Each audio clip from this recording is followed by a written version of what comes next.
ஏதோ இடைவெளி விட்டு சேர்ல உட்கார்ந்துருக்கிறீங்க அப்படின்னா கூட ஏதோ இவ்வளோ பேர் வந்திருக்கிறீங்களே, அதுக்கு உங்களுக்கெல்லாம் என்னுடைய ஸ்பெஷல் தேங்க்ஸ்.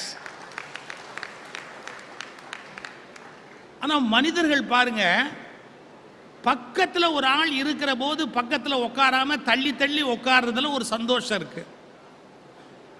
அதாவது ஒரு மனுஷன் இன்னொரு மனுஷனை நெருங்க முடியாது அப்படிங்கிற ஒரு உணர்வு இன்னைக்கு ரொம்ப வலிமையாக உருவாயிடுச்சு. கட்டாயமாக நெருங்கினா தான் உண்டே ஒழிய தானாக நெருங்கி இருக்கிற பழக்கம் போயிடுச்சு.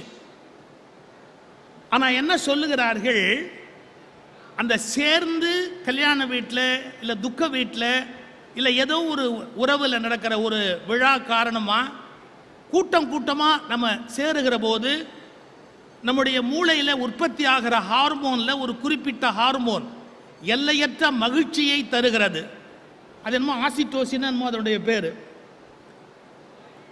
எதுக்காக சொல்கிறேன், அந்த ஹார்மோன் சுரக்கிற போது மனிதர்கள் மருந்து இல்லாமலேயே ஒரு ஆரோக்கியமான நிலைக்கு போகிறார்கள். நம்முடைய முன்னோர்கள் எல்லாம் மகிழ்ச்சியாக இருந்ததுக்கு காரணமே என்னன்னு கேட்டிங்கன்னா, நல்லது கெட்டதுன்னா எல்லாரும் ஒன்றா சேர்ந்து கூட்டமாக இருக்கிற ஒரு இயல்பு காரணமாக அவங்களுக்கு மருந்தே தேவைப்படலை, ஆனால் ஆரோக்கியமாக இருந்தார்கள். இன்னைக்கு எப்படின்னு கேட்டால் 3 பேர் ஒரு ஹாலில் உட்காந்துருந்தா கூட இது சாம்சங்கில் உட்காந்துருக்கும், அது ஆப்பிளில் உட்காந்துருக்கும், அது ஐபேடில் உட்காந்துருக்கும். அரைடி இடைவெளியில் உட்காந்துருந்தா கூட 1000 மைல் இடைவெளி மாதிரி உட்காந்துருப்பாங்க. இந்த இடைவெளி அதிகமாக மனித குலத்தில் மகிழ்ச்சி போயிடும். எனவே மனித குலத்தினுடைய மகிழ்ச்சியை நாம் பெருக்கிக் கொள்ள வேண்டும் என்றால் நெருக்கமாக இருப்பது என்பது ஒரு நல்ல பழக்கம். ஏன் சார் கோவிட் வந்துடாதான்னு கேட்காதீங்க, அதான் வந்துட்டு போயிடுச்சு இல்லை சனிய. அதுக்கப்புறம் என்ன, நம்ம மனித இனத்தை மாதிரி ஒரு வலிமையான இனத்தை பார்க்க முடியுமா? 2 வருஷம் நம்மளை உள்ள பூட்டி வச்ச அதை மறுபடியும் நாம உள்ள பூட்டி வச்சுட்டு சௌரியமா வெளியே வந்து உட்கார்ந்துருக்கிறோமே. எவ்வளவு துன்பம் வந்தாலும் ஜெயிக்கக்கூடிய இனம் மனித இனம் என்பதற்கு இது எவ்வளவு பெரிய அடையாளம். இப்போ பட்டிமண்டபம் இன்னைக்கு இந்த கச்சேரியில் முதல்ல சுருதி சேர்க்கறதுன்னு ஒன்று உண்டு. ஒரு ஹார்மோனிய போட்டியை வச்சுக்கிட்டு சுருதி சரிதான்னு பார்ப்பாங்க. அது மாதிரி இவ்வளவு நேரம் நான் சுருதி சேர்த்துக்கிட்டு இருக்கிறேன்னு அர்த்தம். சுருதி சேராமல் எப்படி கச்சேரி ஆரம்பிக்கிறது? ஆனால் கவிஞர் தாகூருடைய ஒரு அருமையான கீதாஞ்சலியில் வர ஒரு வரி, சுருதி சேர்ப்பதிலேயே என் கச்சேரியின் நேரம் முடிவடைந்து விட்டதுன்னர். சுருதி சேர்ப்பதிலேயே என் கச்சேரியின் நேரம் முடிவடைந்து விட்டது அப்படின்னார். ஸோ அந்த விபத்து ஏற்படாதபடி சுருதி சேர்க்கிற வேலையை நிறுத்திட்டு இனிமே கச்சேரியை தொடங்கிடலாம்னு நினைக்கிறேன். ஒன்று, இலக்கியம், அதாவது கவிதை, கட்டுரை, நாவல், சிறுகதை, புதுக்கவிதை, மரபு கவிதை, திரைக்கவிதை, எந்த வடிவத்தில் வந்திருந்தாலும் அது இலக்கியம்தான். இந்த இலக்கிய வசதி, இந்த இலக்கியம் மட்டும் அப்படி சொல்ல முடியாது. தமிழ்னு எடுத்துக்கிட்டா சங்க இலக்கியத்தில் தொடங்கி சமய இலக்கியத்துக்கு வந்து சமகால இலக்கியம் வரைக்கும் நீங்க வந்தாலும், எப்படி சங்க இலக்கியத்தில் தொடங்கி சமய இலக்கியத்துக்கு வந்து சமகால இலக்கியம் வரையில வந்து பார்த்தாலும் ஒரு அழகான ஒரு சரடு, அதுக்குள்ளே கோர்த்த ஒரு அருமையான சரடு தமிழ் இலக்கியத்தில் இருக்கிற ஒரு பெரிய சிறப்பு. 2000 வருடங்களுக்கு முன்பாகவே வாழ்க்கையை கவிதையாக எழுதி வைத்த சமூகம் தமிழ் சமூகம். இதை விட ஒரு ஆச்சரியம் சொல்லட்டுமா, கவிஞன்னு தனியாக ஒரு ஜாதி கிடையாது. நீங்கள் சங்க இலக்கியத்தை எடுத்து பார்த்தா பானை செய்கிறவர் பாடியிருக்கிறார், நெசவு பண்ணினவர் பாடியிருக்கிறார், கணக்கு எழுதுகிற கணக்கர் பாடியிருக்கிறார். பாடுவதற்குன்னு தனியாக ஒருத்தன் பிறக்கணும்னு அவசியம் இல்லை. அவன் எந்த தொழில் செய்கிறவனாக இருந்தாலும் இலக்கிய ஈடுபாட்டில் இருந்தால் அவன் கவிதை எழுத முடியும் என்று நிரூபித்த இனம் தமிழ் இனம். அதை மறந்துடக்கூடாது. எல்லா ஜாதியிலேருந்தும் எல்லா தொழிலேருந்தும் சங்க இலக்கியத்தில் புலவர்கள் இருந்திருக்கிறார்கள். இதை விட ஒரு ஆச்சரியம் சொல்லட்டுமா? இங்கிலீஷ்காரன் வந்தபோது, ஆங்கிலேயர்கள் ஆட்சி செய்த போது தமிழ் பெண்களுக்கு எழுத படிக்க தெரியலேன்னு அவன் எழுதி வச்சான். அதெல்லாம் ஒரு 200 ஆண்டுகளுக்கு முன்பு ஏற்பட்ட ஒரு விபத்து, அவ்வளவுதான். தமிழ் பெண்களுக்கு எழுத படிக்க தெரியலங்கிறது உண்மை இல்லை. நீங்க 2000 வருடங்களுக்கு முந்தைய சங்க இலக்கியத்தில் 49 பெண்பால் புலவர்கள் இருக்கிறார்கள். நீங்க நல்லா யோசிச்சு பார்க்கணும். கவிதை எழுதுவதுன்னா ஈஸியா? அவங்களுக்கு மொழியில பயிற்சி இருக்கணும். அவங்களுக்கு எழுத படிக்க தெரிஞ்சா போராது, உலகத்தை பற்றிய ஒரு அபிப்பிராயம் இருக்கணும், வாழ்க்கையில் ஒரு விழுமியம் இருக்கணும். 49 பெண்பால் புலவர்கள், இது அவ்வை நடராஜனுடைய பெண்பால் புலவர்கள் தீசிஸ், பிஹெச்டி. அது 49 பேர் சங்க இலக்கியத்தில் பெண்பால் புலவர்கள் அப்படின்னு ஒரு கணக்கு சொல்றாரு. எதுக்கு சொல்றேன்? 49 பெண்கள் கவிதை எழுதுகிற அளவுக்கு 2000 ஆண்டுக்கு முன்பே செழித்திருந்த மொழி இந்த தமிழ் மொழி என்பதை நாம் பெருமையோடு நினைத்து பார்க்க வேண்டும். அதுல என்ன சிறப்பு அப்படின்னு கேட்டா, அந்த சங்கிலி அறாமல் வந்தது நெடுங்காலம். இன்னைக்கு தமிழ்ல சமய இலக்கியம்னு சொல்றோம் பாருங்க. யாரு? திருஞான சம்பந்தர், திருநாவுக்கரசர். அதுவும் கடலூரோடு நான் சொல்ற போது திருநாவுக்கரசரை நினைக்காம என்னால் இருக்க முடியாது. திருப்பாதிரி புலியூர் பக்கத்தில் இருக்கு. திருநாவுக்கரசர், திருஞான சம்பந்தர், சுந்தரர், இவங்களுக்கெல்லாம் யார் வழிகாட்டி தெரியுமா? அதாவது தமிழ்ல பண் அந்த அமைத்து பாடுகிற முறைக்கு வழிகாட்டி யார் தெரியுமா? காரைக்கால் அம்மையார். காரைக்கால் அம்மையார் என்ற பெண்மணி பின்னால் வந்த சமய பாடலாசிரியர்கள் அத்தனை பேருக்கும் ஒரு வழிகாட்டியாக விளங்கி இருக்கிறார் அப்படின்னு சொன்னா, காரைக்கால் அம்மையார் யாருன்னு கேட்டா, ஒரு வணிகர் குடும்பத்தில் பிறந்தவர்.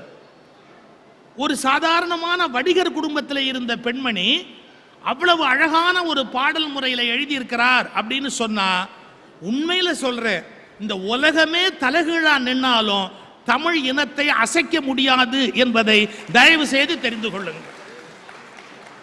உலகமே தலைகீழா நின்னா கூட தமிழ் இனத்தை அசைக்க முடியாது. ஏன்? இது நெடிய பாரம்பரியம் உடையது, மிகச்சிறந்த அறிஞர்களுடைய வரிசையை உடையது. இன்னும் சொல்ல போனா, கால்டுவெல் அப்படிங்கிற ஒரு மொழி இலக்கண ஆய்வாளர் சொல்லுகிறார், உலகத்தில் இருக்கிற வட இந்தியாவில் இருக்கிற மொழிகளை எல்லாம் எடுத்து வச்சுக்கிட்டு அதுலேருந்து சமஸ்கிருதம் அப்படிங்கிற அந்த வடமொழியை உருவிக்கிட்டே வந்தா, நீங்க இந்தியாவில் இருக்கிற எல்லா மொழிகளையும் எடுத்து வச்சு அதில் இருக்கிற சமஸ்கிருதம் அப்படிங்கிறதெல்லாம் தனியாக எடுத்து சமஸ்கிருத வார்த்தையை தனியாக வச்சா பல மொழி செத்து போயிடும். அதுக்கு பாயிண்ட் இருக்காது, அது உயிரோடு இருக்க முடியாது. ஆனால் சமஸ்கிருதத்தை அப்படியே எடுத்துக்கிட்டே போனா கூட முன்னை விட அழகாக இருக்கக்கூடிய ஒரே மொழி தமிழ் என்று எழுதி வைத்திருக்கிறார். அதில் என்ன இருக்கோ சமஸ்கிருதத்தெல்லாம் உருவிட்டீங்கன்னா அதுக்கு பிறகும் அழகாக இருக்கக்கூடிய உலக மொழி ஒன்று உண்டு என்று சொன்னால் அதுதான் தமிழ். அதுதான் இன்னைக்கு பல பேர் வைத்தறிச்சலுக்கே காரணம். அது என்னடா இவனுங்க தனியா நிப்பேங்கிறானுங்களே எல்லா இடத்துலையும், இவங்க மொழியை அவ்வளவு பெருமையா பேசிக்கிறாங்களே அப்படிங்கிறதுக்கு காரணமே, எவன் கை விட்டாலும் கவலை கிடையாது, தனியா அந்த மொழி நிற்கும் அப்படிங்கிறது தான் இந்த மொழியில் இருக்கிற பெருமை. இந்த ஊர்ல இருக்கிற பெண்கள் பாடி இருக்கிறார்கள். யாரு? பெரிய புலவர்கள் அல்ல, வயல் நாத்து நடுறவங்க, குழந்தைய தாளாட்டுறவங்க. எல்லாருக்குமே கவிதை என்பது தானா வந்தது. ஒண்ணு இல்லைங்க, எங்க அம்மா தாளாட்டி இருக்காங்க, நான் அந்த பாக்கியத்தை கொடுத்து வச்சவன். அம்மா தாளாட்டி தூங்குற அதிர்ஷ்டம் இல்லாத பிள்ளைங்கள்லாம் பிறந்தும் பிரயோஜனம் இல்லை. அம்மா தாளாட்டி தூங்குற அதிர்ஷ்டம் ஒரு பெரிய அதிர்ஷ்டம். ஆனா இப்ப தாளாட்டினா குழந்தைங்க சொல்லும், அம்மா இப்ப என்ன பண்ணணுங்கிற, தூங்கணும் அவ்வளவுதான், நானே தூங்கிக்கிறேன், அனாவசியமா இப்படி எல்லாம் பயமுறுத்தாதே. அப்படி நடந்தாலும் ஆச்சரியப்படுறதுக்கு இல்லை. இதுக்கு தான் இவங்கெல்லாம் ஒன்று கண்டுபிடிச்சிட்டாங்க, செல்போனில் தாளாட்டை போட்டுட்டு அதுங்களை அங்கேயே விட்டுட்டு இவங்க பாட்டுக்கு வேற வேலைக்கு போயிடுறாங்க. தாளாட்டு பாடும்போது இந்த தமிழ்நாட்டில் தாளாட்டில் பாருங்க, ஒரு பெண்ணு பாடுறா, புருஷங்கிட்ட நாசுக்கா ஒரு விஷயம் சொல்லணும். என்ன சொல்லணும்? இன்னொரு புள்ள பெத்துக்கிட்டா என்னன்னு கேட்கணும். கேட்க முடியுமா? வீட்டில் ஒரு புள்ளை இருக்கு, இவர் புள்ளை இருக்கு அப்படிங்கிற போது இன்னொரு புள்ளை இருந்தா பரவாயில்லை அப்படின்னு இந்த விஷயத்தை கணவன் கிட்ட சப்ஜெக்டை ஓப்பன் பண்ணணும். அவ கணவன் கிட்ட அதை நேரா பேசல, தொட்டில்ல பிள்ளைய போட்டு தாளாட்டிக்கிட்டே சொல்றா, ஆரடிச்சார் மகனே ஏனெடுதாய் மகனே, அத்தை அடிச்சாலோ அரளிப்பூ கையாலே. இவ எவ்வளவு விஷமமான ஆளு பாருங்க. அரளிப்பூ விஷம், அதை யார் கையில கொடுத்தா பாருங்க, அத்தை. அத்தை யாரு? புருஷனோட தங்கச்சி. அவளை விட விஷம் வைக்கிறதுக்கு வேற ஆள் யாருமே வேண்டாம் வீட்டுக்கு, நாத்தனாரு. அதுக்காக சொல்ற, அத்தை அடிச்சாலோ அரளிப்பூ செண்டாலே, சித்தி அடிச்சாலோ, சித்தி யாரு? இவ தங்கச்சி. சித்தி அடிச்சாலோ செண்பகப்பூ கையாலே, அது செண்பகப்பூ மனமுடைய பூ. சித்தி அடிச்சாலோ செண்பகப்பூ கையாலே, அத்தை அடிச்சாலோ அரளிப்பூ கையாலே, ஆரடிச்சார் மகனே ஏனெழுதாய் மகனே. அடுத்த வார்த்தை அடிச்சா பாருங்க கணவனுக்கு மெசேஜ், தம்பி துணை இல்லை என்று தானே அழுகிறையோ. ஏன் அழற? வீட்டுல தம்பி இல்லைன்னு அழறியா? பாருங்க அவனுக்கு மெசேஜ் கொடுக்குறா. எப்படி கொடுக்குறா பாருங்க. நீங்க யோசிச்சு பாருங்க, ஒரு தாலாட்டுல ஒரு குடும்பத்துல அவ சொல்ல வேண்டிய செய்தியை கவிதை மூலமா சொல்லுகிறா அப்படின்னா, இது எவ்வளவு ஒரு மெச்சூர்டான ஒரு இனம், எவ்வளவு வளர்ச்சி அடைந்த ஒரு இனம். நாசுக்கா சொல்றா சார். கொஞ்சம் வல்கரான விஷயத்தை கூட நாசுக்கா சொல்றதுக்கு தான் கவிதைன்னு பேரு. கவிதைனா பச்சை பச்சையா எழுதுறது இல்லை.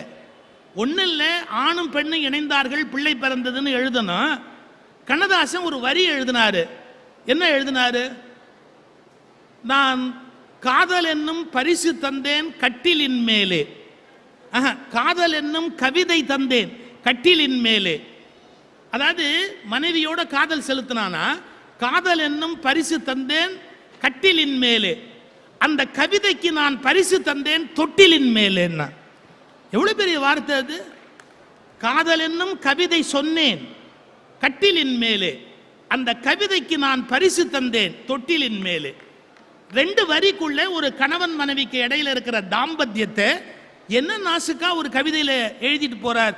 அன்றைய தாலாட்டு தொடங்கி இன்றைய கண்ணதாசனுடைய கவிதை வரையில அப்படி வாழ்க்கையோடு பின்னி பிணைந்திருக்கிற ஒரு பெரிய பேரழகு. அதே நேரத்தில் வாழ்க்கைக்கு அப்பாற்பட்ட பல கருத்துக்களை உள்ளடக்கி இருக்கக்கூடிய கவிதைகள். நம்மளால அதை நம்ப முடியாது, ஆனால் நம்மளை பிரமிக்க வைக்கும், நம்மளை சிந்திக்க வைக்கும். நேரடியாக நம்மோடு தொடர்பாக இருக்காது. இப்போ சில கதைகள் இருக்கிறது, புராண கதைகள் இருக்கிறது, அதெல்லாம் உண்மையாக நடந்திருக்குமா அப்படின்னு கேட்டால் வாய்ப்பு இல்லை. ஆனால் அதை மறுக்க முடியாது. ஏன்? அந்த கற்பனை தான் மனித இனத்தினுடைய வளர்ச்சிக்கான காரணம். மனுஷன் பறந்து போனான் அப்படின்னா, ஓ புழுகிறத நிறுத்தியா, மனுஷன் பறப்பானான்னு கேட்டான். ஒரு நாள் எட்டி ஒரு நாள் மனுஷன் பறந்துட்டான். எப்படி பறந்துட்டான்? இவனா பறக்கல, பிளேன்ல ஏறி உட்காந்து பறந்துட்டான். அப்ப இவனால முடியும். அப்ப என்றைக்கோ பறக்கணுங்கிற ஒரு கற்பனை இவனுக்கு இருந்ததால விமானம்னு ஒன்றை கண்டுபிடிச்சு மனுஷன் ஏறி பறக்கிறான். அதனால வாழ்க்கையோடு நேரடியாக தொடர்பில்லாத கற்பனை கதைகள் கூட மனித வாழ்க்கையில் சில வளர்ச்சியை உண்டு பண்ணி கொண்டே போகின்றன. இதெல்லாம் எதுக்காக சொல்றேன் அப்படின்னா, சில இலக்கியங்கள் வாழ்வில் நெருக்கமா இருக்கும், சில இலக்கியங்கள் வாழ்க்கைக்கு தொலைவா இருக்கும். ஆனா இரண்டுமே மனித இன வளர்ச்சிக்கு தேவையா இருக்கும். இந்த புரிதலை நம்ம மனதில் ஏற்படுத்திக் கொள்ளணும். ரெண்டும் ஏன் தோன்றியது அப்படிங்கிற அந்த விஷயத்தை நீங்க எடுத்துக்கணும். நான் ரொம்ப நீண்ட முன்னுரை சொல்வது பொருத்தமா இருக்காது. அவங்க 4 பேருமே நல்ல பேச்சாளர்கள். எனக்கு அவங்க வேண்டியவங்க இல்லை. நான் அவங்கள இந்த பேச்சில் இணைக்கணும்னு திட்டமிட்டதுக்கு எந்த வேற காரணமும் இல்லை. விஜய் டிவியினுடைய தமிழ் பேச்சு எங்கள் மூச்சு அந்த நிகழ்ச்சிக்கு என்னை ஒரு முறை சிறப்பு நடுவராக கூப்பிட்டுருந்தாங்க. அந்த சிறப்பு நடுவராக நான் போன போது ஒரு 10 பேச்சாளர், அவங்க எல்லாத்தையும் வடிகட்டி கடைசியாக ஒரு 10 பேச்சாளரை அந்த இடத்துல அறிமுகப்படுத்தினாங்க. ஒரு 3 நிமிஷம் பேசுங்க அப்படின்னு ஒரு 10 பேச்சாளர். அப்படியே நான் பிரமிச்சு போனேன். 10 பேச்சாளர்களும் உண்மையிலேயே என்னை திகைக்க வைத்தார்கள். அப்படி பேசினாங்க அந்த 10 பேச்சாளர்கள். ஒருத்தருக்கு ஒருத்தர் நம்ம குறையே சொல்ல முடியாது, சோட போகவே இல்லை. ஆனா எனக்கு மனசுல அப்போ ஒரே ஒரு மகிழ்ச்சி வந்தது. என்ன? நாங்கள்லாம் கண்ணை மூடுனா கூட தமிழ் கண்ணை மூடாது, இவங்க தொடர்ந்து கொண்டு போவாங்க. ஏன்னா வயசாக வயசாக மனிதனுக்கு அந்த எண்ணம் வரும், நம்ம எவ்வளவு நாள் இருக்க போறோம் அப்படின்னு. இந்த எண்ணம் நமக்கு வந்தா பரவாயில்ல, மற்றவனுக்கே வருது, இவன் இன்னும் எவ்வளவு நாள் இருக்க போறான் அப்படின்னு. அதான் சிக்கலா இருக்கு. இப்போ இப்ப நமக்கு அந்த எண்ணம் வரும்போது, அடடா தமிழ் அழகா பேசுற குழந்தைகள் வளர்ந்துட்டாங்க, அழகா பேசுறாங்க. இதுல ஒரு பெரிய ஆச்சரியம் சொல்லட்டுமா? ஒருத்தர் மருத்துவர், இன்னொருத்தர் வேறு ஒரு படிப்பு படித்தவர், இன்னொருத்தர் பொறியாளர், கம்ப்யூட்டர் இன்ஜினியர். இவங்களுக்கும் நேரடியாக தமிழுக்குள்ள தான் அப்படிங்கிற தொடர்பு இல்லை. அப்ப யோசிச்சு பாருங்க, எந்த கல்வி கற்றாலும் கூட தமிழை நேசித்தால் தமிழ் உன்னுடைய வாழ்வில் ஒரு பெரிய ஒளியை ஏற்றி வைக்கும். இவங்கெல்லாம் அந்த தமிழ் பேச்சு எங்கள் மூச்சில் வந்தபோது நான் பார்த்துட்டு, அடடா நல்லா பேசுறாங்க, இனிமே நாம பட்டிமண்டபங்களில் இவர்களை பேச வைக்கணும் அப்படின்னு நான் விரும்பினேன். இன்னொரு காரணமும் இருக்கு. ஏற்கனவே பட்டிமண்டபத்தில் பேசுறவங்கலாம் இப்ப ரொம்ப பிஸி ஆயிட்டாங்க, பிலிம் ஸ்டாரெல்லாம் ஆயிட்டாங்க. அதனால நாங்க புதுசா நம்பிக்கை நட்சத்திரங்களை கொண்டு வர வேண்டிய கட்டாயத்திலையும் இருக்கிறோம். அதனால இவர்களை அழைத்து இந்த பட்டிமண்டபத்தில் பாருங்க, அறிமுகப்படுத்துற போது கடலூர்ல அறிமுகப்படுத்தணும்னு திட்டமிட்டு நாங்க உங்க முன்னாடி கொண்டாந்து அறிமுகப்படுத்துறோம். நீங்கள்லாம் இவங்களை ஆசீர்வதிக்கணும். இவங்களுக்கு நல்ல ஒளிமயமான எதிர்காலம் இருக்கணும். இவங்க மூலமா தமிழ் இனத்துக்கே, தமிழ் மொழிக்கே ஒரு மிகப்பெரிய எதிர்காலம் இருக்கணும். இந்தியா உலகத்தின் தலை சிறந்த நாடாக விளங்குவதற்கு இவர்களது சிந்தனைகள் பயன்பட வேண்டும் அப்படின்னு உங்களுடைய வாழ்த்துக்களும் ஆசீர்வாதமும் இவங்களுக்கு இருக்கணும். இதெல்லாம் வேணும்னா என்ன வேணும்? வாழ்க்கையில நம்பிக்கை இருக்கணும், அவ்வளவுதான். அந்த ஒன்றை மட்டும் சொல்லிட்டு பட்டிமண்டபத்தை அவங்க கிட்ட விட்டுடுறேன். ஏன் நான் முன்னாடியே பேசுறேன்னா, தீர்ப்புக்கு இருப்பீங்களோ மாட்டீங்களோ. ஏன்னா நம்ம இந்தியர்களுக்கு வழக்குல இருக்கிற ஆர்வம் தீர்ப்புல இருக்கிறது இல்லைங்க. ரெண்டு பேர் சண்டை போட்டா நமக்கு பிடிக்குது, அது என்ன முடிவாச்சா என்னமா ஆயிட்டு போகுது பாப்பா அப்படின்னு. அதனாலதான் நம்ம தலைவர்கள் பாருங்க, புதுசு புதுசா பிரச்சனையா கொடுத்துக்கிட்டே இருப்பாங்க. ஏன்? நம்ம ஜனங்களுக்கு பரபரப்பா ஏதாவது பேசிக்கிட்டே இருக்கணும், அவ்வளவுதான். சொல்யூஷன், சால்வேஷன் அதெல்லாம் தேவையே இல்லை. என்னுடைய பேச்சில் ஒரே ஒரு வித்தியாசம், எப்போதும் நான் தீர்ப்புகளை சொல்வதில்லை, தீர்வுகளை சொல்லுவதையே என் வாழ்வில் லட்சியமாக வைத்திருக்கிறேன். தீர்ப்பு மாற்றப்படக்கூடியது, தீர்வு மாற்றப்படக்கூடியது அல்ல. அது ஒரு பக்கம் அப்படியே இருக்கட்டும். நம்பிக்கை இருந்தால், ஒரு இலக்கியவாதிக்கு முதல்ல என்ன வேணும் அப்படின்னா, ஐயா சமீப காலத்தில் வாழ்ந்து நம்ம எல்லாம் திகைக்க வைத்த இலக்கியவாதி மகாகவி பாரதி. அந்த மகாகவி பாரதி தன்னுடைய கவிதையை பத்தி தானே பேசுறார். என் கவிதை எப்படிப்பட்டது தெரியுமோ? எப்படி? சொல் புதிது, பொருள் புதிது, சுவை புதிது, சோதி மிக்க நவகவிதை என்னாலும் அழியாத மா கவிதை என் கவிதை. யாரு? அவர் கவிதையை பத்தி அவரே சொல்றார். இப்ப யாராவது இப்படி சொன்னா தலக்கணம், திமிரு, அவரை பத்தி அவரே பேசிக்கிறாரு அப்படின்பா. ஒருத்தர் அருமை தெரியலன்னா என்ன பண்ண முடியும்? நம்முடைய அருமை இன்னொருத்தருக்கு தெரியலன்னா நம்ம யாருன்னு சொல்லித்தான் ஆகணும். பாரதி சொல்றாரு, போங்கண்ண, என்னோட கவிதையோட அருமை உங்களுக்கு எப்படா தெரியும்? சொல் புதிது, பொருள் புதிது, சுவை புதிது, சோதி மிக்க நவகவிதை என்னாலும் அழியாத மா கவிதை என் கவிதை அப்படின்னார். நீங்க எப்படி நம்புவீங்க? அதுக்கு தூக்கி சாப்பிடுற மாதிரி அடுத்த வார்த்தை சொன்னார், தமிழ்நாட்டுக்கு கவியரசர் இல்லை என்னும் வசை என்னால் கழிந்தது. எவ்வளவு பெரிய, அவனுக்கு அவனே பட்டாபிஷேகம் பண்ணிட்டான். தமிழ்நாட்டுக்கு கவியரசர் இல்லை என்னும் வசை என்னால் கழிந்ததுன்னா. உங்களுக்கு தெரியுமா, நெப்போலியன் ராஜ குடும்பத்தை சார்ந்தவன் இல்லை, சாதாரண வக்கீலோட பிள்ளை. அதுக்காக வக்கீல் கோச்சுக்காதீங்க, சாதாரணன்னு எப்படி சொல்லலாம்னு கேஸ் போட்டுறாதீங்க. அதாவது பிரெஞ்சில் எம்பரர் ஃபேமிலி வேற, அதில் வழக்கறிஞராக இருந்தவர் இவர். யாரு? நெப்போலியனுடைய அப்பா. அவன் கேட்குறான், இந்த நாட்டிலேயே எல்லாரையும் திட்டுற பவர் யாருக்கு உண்டுன்னு கேட்டான். அவங்க அப்பா யோசிச்சுட்டு சொன்னாரு, அது நம்முடைய மன்னருக்கு மட்டும்தாண்டா உண்டு அப்படின்னு. அப்ப நான் ஏன் அந்த மன்னரை ஆகக்கூடாதுன்னு கேட்டான். நான் ஏன் அந்த மன்னரை ஆகக்கூடாதுன்னு. மவனே அதுக்கு வாய்ப்பு இல்லடா, நீ என்ன வழக்கறிஞர் புள்ளையா பிறந்துட்ட, நீ என்ன சக்கரவர்த்தி புள்ளையாவா பிறந்திருக்கிற, அதெல்லாம் நடக்காது அப்படின்னார். அப்ப நெப்போலியன் சொன்னான், நடக்கும். எப்படிடா நடக்கும்மா? நான் நடத்தி காட்டுவேன். நீங்க நம்ப மாட்டீங்க, ஒரு வழக்கறிஞருடைய மகனா பிறந்த நெப்போலியன் கொஞ்சம் கொஞ்சமா போய் ஆர்மியில ஜாயின் பண்ணி தளபதியா உயர்ந்து கடைசியில் பிரெஞ்சு எம்பரர், சக்கரவர்த்தி அப்படின்னு முடிசூடி கொள்ளுகிறான். அவனுடைய எண்ணம் பாருங்க, முடிசூடி கொள்ளுகிறான். அதுல ஒரு ஆச்சரியம் சொல்லட்டுமா? அவன் முடிசூடுவதற்கு யாரை அழைச்சானா, ரோம்லேருந்து போப்பாண்டவரை அழைச்சான். ஏன்னா இவனுக்கு அந்த க்ரௌனிங் செரிமனி, அந்த கிரீடத்தை வைக்கிறதுக்கு போப்பாண்டவரை அழைச்சான். முதல்ல அவர் தயங்கினார், அரச பரம்பரை இல்லை, நாம் முடிசூடுனா பிரச்சனை வரலாம் அப்படின்னு. அப்புறம் அவனுக்கு தெரியும் எப்படி கூப்பிட்டு வரணுமோ அப்படி கூட்டிட்டு வரலாம் அப்படின்னு. ஒரு விழாவுக்கு சாமியாரை கூட்டிட்டு வரணும்னா எப்படி கூட்டிட்டு வரணும்னு அரசியல்வாதிகளுக்கு தெரியும். எந்த சாமியாரை எந்த விழாவுக்கு எப்படி கூட்டிட்டு வரணுங்கிறது எல்லாம் அரசியல்வாதிக்கு தெரியும்.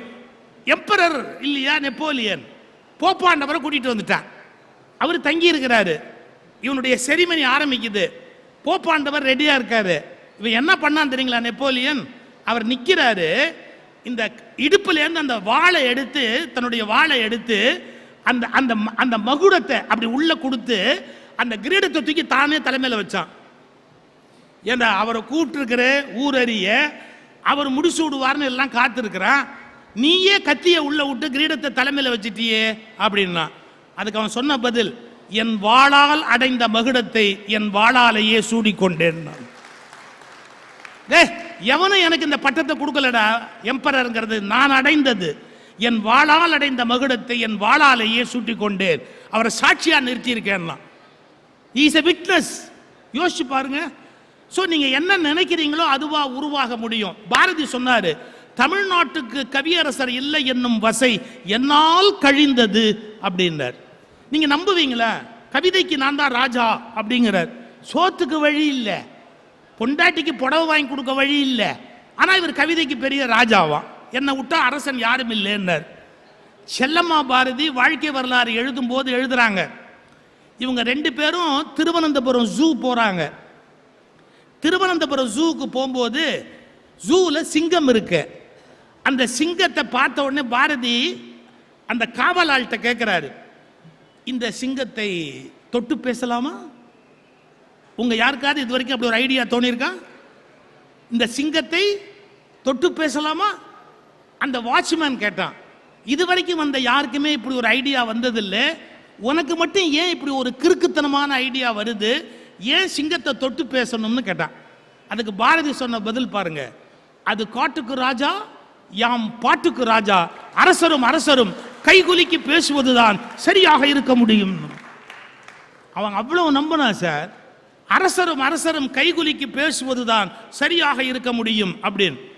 அந்த வாட்ச்மேன் திகைச்சு போய் உன் தலையெழுத்து என்னவோ நடக்கட்டும்ட்டான். இவர் கிட்டக்க போய் சிங்கத்தை பின்னாலேருந்து தட்டினாரு, பேட் அப்படி தட்டி கொடுத்தார். கர்ஜனை செய் சிங்க அரசனே, கர்ஜனை செய் அப்படின்னு சொல்லி அப்படி பின்னாடி ஒரு தட்டினார்.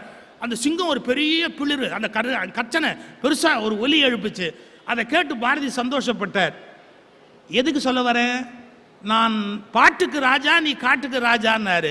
எவ்வளவு பெரிய உண்மையாகி போச்சு. கவியரசர் தமிழ்நாட்டுக்கு இல்லை என்னும் வசை என்னால் கழிந்தது. அது எப்படி நம்பினார் பாருங்க. சொல் புதிதுன்னாரு. நீங்க நம்புவீங்களா? புது சொல்ல யாராவது உண்டு பண்ண முடியுமா இன்னைக்கு? இப்ப நீங்களா ஏதாவது சொல்ல உண்டு பண்ணுவீங்களா? அம்மான்னு ஒரு வார்த்தை இருக்கு, அப்பான்னு ஒரு வார்த்தை இருக்கு, இதெல்லாம் இணைச்சு நீங்க புதுசா ஒரு வார்த்தையை உண்டு பண்ண முடியுமா? எப்படி சொல் புதுசா உண்டாகும்? உண்டாகாது சொல்லு. ஆனா பாரதி சொல்றார், சொல் புதிது, நான் சொல் உண்டாக்குவேன்னாரு. நீங்க பாரதியை படிச்சிருக்கீங்களே, பாரதி ஏதாவது சொல்ல உண்டாக்கி இருக்காரா? ஆமா, ஏகப்பட்ட சொல் உண்டாக்கி இருக்கிறார். புரட்சி என்ற வார்த்தையே அதுக்கு முன்னாடி தமிழ்ல கிடையாது, பாரதி இன்ட்ரோடியூஸ் பண்ணது. அவர் சொல் உண்டாக்குனாருங்கிறதுக்கு ஒரு சாட்சி சொல்லட்டுமா? ஒரே ஒரு சாட்சி சொல்லல. நெற்றி ஒற்றை கண்ணனோடு நிர்தனம் செய்வாய், பாரதியோட ஒரு பாட்டு வரி.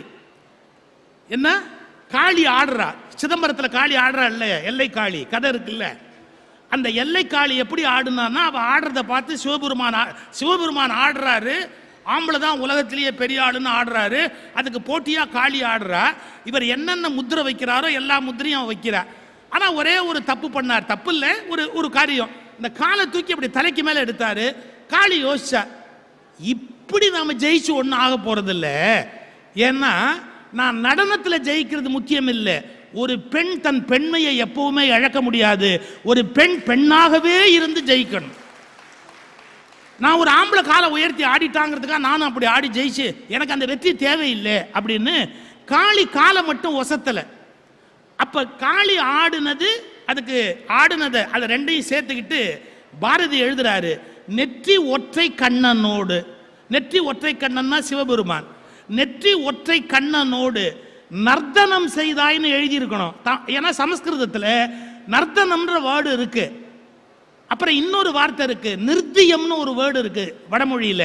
நிருத்தியமுக்கும் நர்த்தனத்துக்கும் என்ன வித்தியாசம் தெரியுமா? நிருத்தியம் என்பது பெண்கள் ஆடுகிற ஆட்டம், நர்த்தனம் என்பது ஆண்கள் ஆடுகிற ஆட்டம். கண்ணன் ஆடியதற்கு காளிங்க நர்த்தனம்னு பேரு. ஆண்கள் ஆடினா அதுக்கு நர்த்தனம்னு பேரு, பெண்கள் ஆடினா நிருத்தியம்னு பேரு. பாரதி எங்கேருந்து பிடிச்சாங்க? வார்த்தையே இல்லை.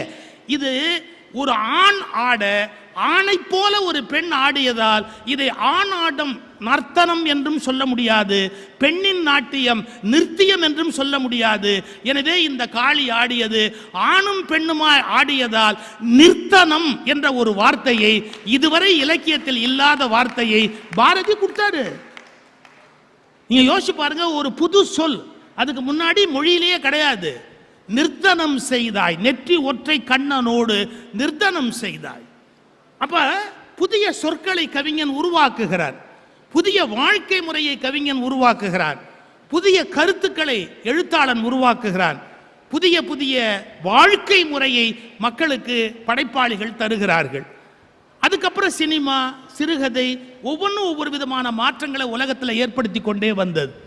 இதையெல்லாம் மனசில் வைத்து கொண்டு தான் இந்த தலைப்பை இன்னைக்கு கொடுத்துருக்கிறோம். புத்தக கண்காட்சிக்கு ஏற்ற தலைப்பாக இருக்க வேண்டும் என்பதற்காக இன்றைக்கு இலக்கியங்கள் வாழ்க்கையுடன் நெருக்கமாக இருக்கிறதா இல்லையா என்ற கேள்வி. இதில் நெருக்கமாக இருக்கிறது என்ற அணியிலே அருமை தம்பி ராகவேந்திரன் அவர்கள் உரை நிகழ்த்த இருக்கிறார்கள். நான் மற்றவங்களை அப்பப்போ அறிமுகப்படுத்துகிறேன். ராகவேந்திரன் தான் அந்த விஜய் தொலைக்காட்சியினுடைய தமிழ் பேச்சு எங்கள் மூச்சு என்பதில் முதல் பரிசு 3 லட்சம் ரூபாய் வெற்றி பெற்ற ஒரு பேச்சாளர். அவரை இங்கே முதன்மையாக இலக்கியங்கள் வாழ்க்கையோடு நெருக்கமாக இருக்கின்றன. நான் மற்ற 3 பேரையும் அவங்கவுங்களும் நான் அறிமுகப்படுத்தி அழைக்கிறேன், அப்பப்போ அழைக்கிறேன். தம்பி ராகவேந்திரன் அவர்களுடைய ஒரு 3-4 இல்லை 7-8 பேச்சு நான் யூடியூப்பில் கேட்டேன். ரொம்ப அருமையாக திருப்புகழ் பற்றி ஒரு பேச்சு, ரொம்ப அழகான பேச்சு பாருங்கள். எல்லாமே அவங்க வந்து மல்டி ஃபேசட், எல்லா வைரத்துக்கு எப்படி பல பட்டை இருக்கோ அது மாதிரி சமயம், சமுதாயம், புதுக்கவிதை, எல்லா விஷயத்திலுமே அவங்க தங்களை தக்க வச்சுக்கிறாங்க. இப்போ வளர்கிற பிள்ளைகள் நல்லா வளர்கிறாங்க. அந்த அடிப்படையில் ஒரு நல்ல இடத்தை அவர்களுக்கு தேடி கொடுத்த விஜய் தொலைக்காட்சியை வாழ்த்துகிறேன். இப்போது தம்பி ராகவேந்திரன் அவர்களை இலக்கியங்கள் வாழ்க்கையோடு நெருக்கமாக இருக்கின்றன என்ற அணியிலே உரை நிகழ்த்துவதற்காக அன்போடு அழைக்கிறேன். வாருங்கள். எவ்வளவு பேர் இருக்கிறீங்கன்னு எண்ணி வச்சுக்கிறேன். முடிகிற போதும் இதே அளவு இருக்கிறீங்களான்னு நான் திரும்ப எண்ணி பார்க்குறேன். ஒருவேளை வீட்டில் போய் சாம்பார் சுட வைக்க வேண்டியவங்கெல்லாம் போகலாம்.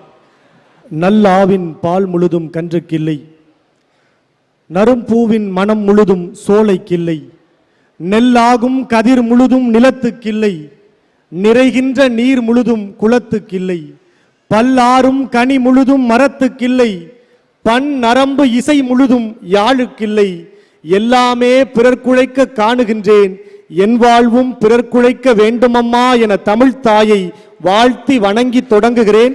அன்பு வணக்கம் உங்கள் அனைவருக்கும். வாரிசுகளை நம்புவதை விட வாசிப்பை நம்புங்கள் என்கிற தாரக மந்திரத்தை தலையாய எண்ணமாக கொண்டு மாவட்டம் தோறும் தமிழக அரசு நடத்தி வருகிற புத்தக திருவிழாவில் மிக சிறப்பான முத்தாய்ப்பான நிகழ்வாக நடந்து கொண்டிருக்கிற கடலூர் மாவட்ட புத்தக திருவிழா ரசிக பெருமக்கள் அத்தனை பேருக்கும் என்னுடைய முதற்கண் வணக்கங்களை சொல்லி, பட்டிமன்ற மேடைகளை பல்கலைக்கழக பாடசாலையாக மாற்றி கொடுத்து கொண்டிருக்கிற மாண்பமை நீதிபதி அவர்களுக்கு என்னுடைய மறு வணக்கத்தை சொல்லி தொடங்குகிறேன். இலக்கியமும் வாழ்க்கையும் நெருக்கமாக இருக்கிறதா இல்லையா, இவ்வளவுதான் தலைப்பு. இலக்கியம்னு சொன்ன உடனே நீங்க எல்லாம் பயந்துராதீங்க. ஏதோ சங்க இலக்கியத்திலிருந்து நிறைய பாடல்களை வந்து சொல்லி நமக்கு ரொம்ப அந்நியமான செய்திகளை எல்லாம் சொல்ல போறாங்க அப்படின்னு நினைக்காதீங்க. முதல்ல இலக்கியம் என்பது நம்முடைய வாழ்க்கையோடு நெருக்கமாக இருக்குதுங்கிற நம்பிக்கை நமக்கு வேணும். இலக்கியம் அந்நியம் இல்லை அப்படின்னு நாமெல்லாம் நினைக்க தொடங்கணும். ஏன்னா அன்னைக்கு கோயம்பேடு பேருந்து நிலையத்தில் நான் உட்கார்ந்துருந்தேன் ஐயா. இலக்கியங்கள் நம்ம வாழ்க்கையோட நெருக்கமா இல்லைன்னு அவங்க பேச வந்திருக்காங்கல்ல. கோயம்பேடு பேருந்து நிலையத்தில் நான் உட்கார்ந்துருந்தேன். நீங்க நம்ப மாட்டீங்க, 1 மணி நேரத்தில் என்ன கடந்து போனவங்க பேசிக்கிட்டதை மட்டும் சொல்றேங்க. இலக்கியம் வாழ்க்கையோட நெருக்கமா இல்லையா இருக்கான்னு நீங்களே சொல்லுங்களேன். கோயம்பேடு பேருந்து நிலையத்தில் என் வண்டி எடுக்கிறதுக்கு 1 மணி நேரம் ஆகும். 1 மணி நேரம் காத்திருந்தேன். எதிர்த்தாப்புல ஒரு ஐயா பேசிக்கிட்டே இருந்தாரு. எத்தனை முறை உனக்கு போன் அடிக்கிறது, இன்னும் கும்பகர்ண மாதிரி தூங்கிக்கிட்டே இருப்பியா? இலக்கியம் நம்ம வாழ்க்கையோட நெருக்கமா இருக்கா இல்லையா? அன்னைக்கு முந்தா நாள் உங்ககிட்ட வந்து நான் கடன் கேட்டேன். நீ என்ன பெரிய அர்ஜுன மகாராசாவா? எனக்கு இல்லைன்னு சொன்ன. எனக்கு தேவையான காசு எனக்கு கிடைச்சிருச்சு தெரியுமா? நான் அடுத்த வரி. இலக்கியமும் வாழ்க்கையும் நெருக்கமா இருக்குதா இல்லையான்னா, படித்த மக்கள் மட்டுமல்ல, படிக்காத பாமரர்களுக்கு கூட இலக்கிய கதாபாத்திரங்கள் தான் வாழ்க்கையின் வசனங்களாகவே இருக்குன்னா இலக்கியம் வாழ்க்கையோடு நெருக்கமா இருக்கு. ஒண்ணு வேண்டாங்க, நம்ம எல்லாம் கேட்கிற சினிமா பாடல்கள்ல இல்லாத இலக்கியமா? இலக்கியத்துல இருக்கிறதா எளிமைப்படுத்தி சினிமா பாடல்களை நான் கொண்டு வந்து கொடுத்தேன்னு காரைக்குடியினுடைய கவியரசர் கண்ணதாசனே சொன்னார். ஒரு முறை கண்ணதாசனை ஒரு மிகப்பெரிய பேராசிரியர் வந்து கிரிட்டிசைஸ் பண்றோம்னு நினைச்சு சொன்னாங்களாம், கண்ணதாசன் என்ன பெருசா எழுதிட்டாரு, இலக்கியத்துல இருக்கிற செய்தியை அப்படியே கண்ணதாசன் எழுதுறாரு, இதுக்கு கண்ணதாசன் தேவையா அப்படின்னு கண்ணதாசனை பத்தி ஒரு பேராசிரியர் பேசினாங்களாம். இத வானொலியில கண்ணதாசன் கேட்டுட்டு அந்த பேராசிரியருக்கு அலைபேசியில போன் பண்ணி சொன்னாராம், அம்மா நீங்க சொன்னது உண்மைதான், இலக்கியத்துல இல்லாததை ஒன்னும் நான் வந்து எழுதல, இலக்கியத்துல என்ன இருக்கோ அதைத்தான் நான் எழுதுறேன். ஆனா இலக்கியம் ரொம்ப கடுமையா இருக்குது. படிக்காத பாமரர்களுக்கு அதை படிச்சு அதனுடைய அர்த்தங்களை தெரிந்து கொள்றதுக்கு ரொம்ப கடினமா இருக்குது. அவங்க படிக்காத பாமரர்களும் இலக்கியத்தை தெரிஞ்சுக்கணுங்கிறதுக்காக எளிமைப்படுத்தி என்னுடைய பாடல்கள்ல நான் இலக்கியத்தை எழுதுறேன்னு கண்ணதாசன் சொன்னாரா இல்லையா? பரமசிவன் கழுத்தில் இருந்து பாம்பு கேட்டது கருடா சௌக்கியமா, யாரும் இருக்கும் இடத்தில் இருந்து கொண்டால் எல்லாம் சௌக்கியமே, கருடன் சொன்னது அதில் அர்த்தம் உள்ளது. அதுல இலக்கியத்தினுடைய எத்தனை பகுதிகளை கண்ணதாசன் உள்ள வச்சான் தெரியுமா? மதியாதார் தலைவாசல் மிதியாதே என்று மானமுள்ள மனிதருக்கு அவை சொன்னது அதில் அர்த்தம் உள்ளதுன்னு சொன்னாரே. மதியாதார் தலைவாசல் மிதியாமை கோடி பெறும் என்று அவ்வை சொன்ன அந்த இலக்கியத்தை சினிமா பாடல்களில் இன்றைக்கு வரைக்கும் நாம பாடிக்கிட்டு இருக்கோமா இல்லையா? இலக்கியங்கள் வாழ்க்கையோடு நெருக்கமா இல்லைன்னு இவங்க எப்படி பேச போறாங்கன்னு எனக்கு தெரியல. சில பேர் அறிவாளித்தனமா நிறைய கேள்விகள் கேட்பாங்க. இலக்கியத்துல முல்லைக்கு தேர் கொடுத்தான் பாரின்னு ஒரு செய்தி இருக்கு.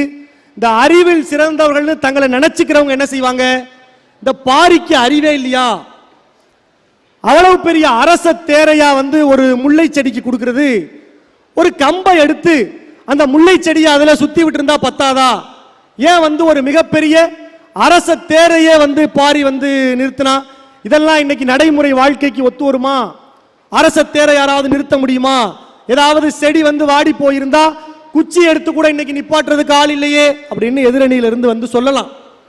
ஆனா அதை விட அந்த பந்தல் நடுறதுக்கு ஒரு கான்ட்ராக்ட் விட்டுருந்தா எவ்வளவு லாபமா இருந்திருக்குன்னு தெரியுமா? அப்ப அந்த மாதிரி எல்லாம் யோசிக்கலாம் அப்படின்னு சொல்லி இன்னைக்கு அறிவில சிறந்தவங்கன்னு நினைக்கிறவங்க யோசிக்கிறாங்க. ஆனா தமிழர்களுடைய இலக்கியத்துல வரக்கூடிய சின்ன சின்ன செய்திகளுக்கு பின்னாடி தமிழர்கள் வாழ்வில் அதிகம் பொதிந்திருந்த அறம் இருக்கிறது என்கிற உண்மையை நம்ம மறக்க கூடாது. பாரி நினைச்சிருந்தான்னா அரண்மனைக்கு போய் தன் காவலர்களை எல்லாம் வர வச்சு ஒரு கம்பை எடுத்து கொடுத்து அந்த இடத்துக்கு போங்க, ஒரு குழியை தோண்டுங்க, அதுல கம்பை நட்டு அந்த முல்லை கொடியை அதுல படர விடுங்கன்னு பாரி சொல்லியிருக்கலாமா இல்லையா? அப்படிங்கிற கேள்வி எல்லாருக்குள்ளே எழுதா இல்லையா? ஆனா ஏன் தெரியுமா, மன்னன் பாரி அந்த முல்லைக்கு தன் தேரையே கொடுத்தான். தான் அரண்மனைக்கு போய் தன் காவலர்கள்ட்ட சொல்லி கம்பை கொடுத்து விட்டு அவங்க வந்து பள்ளம் தோண்டி கம்பை நட்டு முல்லை செடியில் அதுல சுத்தி விடுறதுக்கு சில மணி நேரங்கள் ஆகும்ல. சில மணி நேரங்கள் கூட இன்னொரு உயிர் துன்பப்படுவதை பார்க்க பொறாதவர்கள் தான் தமிழர்கள் என்பதை நமக்கு சொல்லுகிற செய்தி முல்லைக்கு தேர் கொடுத்தான் பாரிங்கிற செய்தி. இந்த செய்தியை நம்ம இலக்கியத்துல படிக்கிறோம். இதுக்கும் வாழ்க்கைக்கு என்னையா தொடர்பு இருக்கு? இலக்கியமும் வாழ்க்கையும் நெருக்கமா இருக்கா இல்லையா? அதானே கேள்வி. நீங்க நம்ப மாட்டீங்க, கோவையில நான் பொறியியல் கல்லூரி படிச்சுக்கிட்டு இருக்கும்போது என்னோட புஷ்பராஜ்னு ஒரு நண்பன் இருந்தான். கோவை உக்கடம் பேருந்து நிலையத்தில் இரவு நேரங்கள்ல வயசான பெரியவர்கள் வீட்டில் இருக்கக்கூடிய தன்னுடைய பிள்ளைகளாலேயே அடித்து விரட்டப்பட்ட வயதான பெரியவர்கள் அந்த உக்கடம் பேருந்து நிலையத்துக்கு வெளியே தூங்கிக்கிட்டு இருப்பாங்க. கோவை எவ்வளவு குளிரா இருக்கும்னு கோவையில போய் வாழ்ந்தவங்களுக்கு தெரியும். கோவை ரொம்ப குளிர் நிறைந்த இடம். அப்ப அந்த வயதான பெரியவர்கள் அந்த குளிர்ல நடுங்குறாங்கிறத இந்த புஷ்பராஜ் என்கிற அந்த இளைஞன் பார்த்துட்டு ஒரு 5-6 பேர் இருந்தாங்க. நீங்க நம்ப மாட்டீங்க, உக்கடத்துக்கு பக்கத்துல இருக்கிற டவுன் ஹால் என்கிற துணிக்கடைகள் நிறைந்த இடத்துக்கு என்ன கூட்டிட்டு போய் 5-6 போர்வைகளை வாங்கி கொண்டு வந்து உடனே அந்த முதியவர்களுக்கு போற்றி விட்டான்னு சொன்னா, இலக்கியங்களில் சொல்லப்படுகிற செய்திகளை தங்கள் வாழ்க்கையோடு பொருத்தி பார்க்கிற இளைஞர்கள் இன்றைக்கும் இருக்கிறார்களா இல்லையா? ஐயா ஒண்ணு வேண்டாங்க, நம்ம கடலூர் மாவட்டத்தில் பேசுறோம். இப்ப கடலூருக்கு பக்கத்துல தானே விருத்தாச்சலம் இருக்கு. இப்ப விருத்தாச்சலம்னு சொன்ன உடனேயே நமக்கு பழமழைநாதர் நினைவுக்கு வராரா இல்லையா? விருத்தகிரீஸ்வரர் நினைவுக்கு வராரா இல்லையா? இலக்கியத்துல இப்படி ஒரு செய்தி உண்டு. சுந்தரமூர்த்தி நாயனார் சிவபெருமான் கிட்ட பொற்காசுகள் கேட்டாராம். அப்ப அந்த 12,000 பொற்காசுகளை சிவபெருமான் சுந்தரருக்கு கொடுத்துட்டாரு. அப்ப சுந்தரர் சொன்னாரா, இந்த பொற்காசுகளை எடுத்துக்கிட்டு நான் ரொம்ப தூரம் போகணும், அது பாதுகாப்பு இல்லையே, என்ன பண்ணட்டும்னாராம்.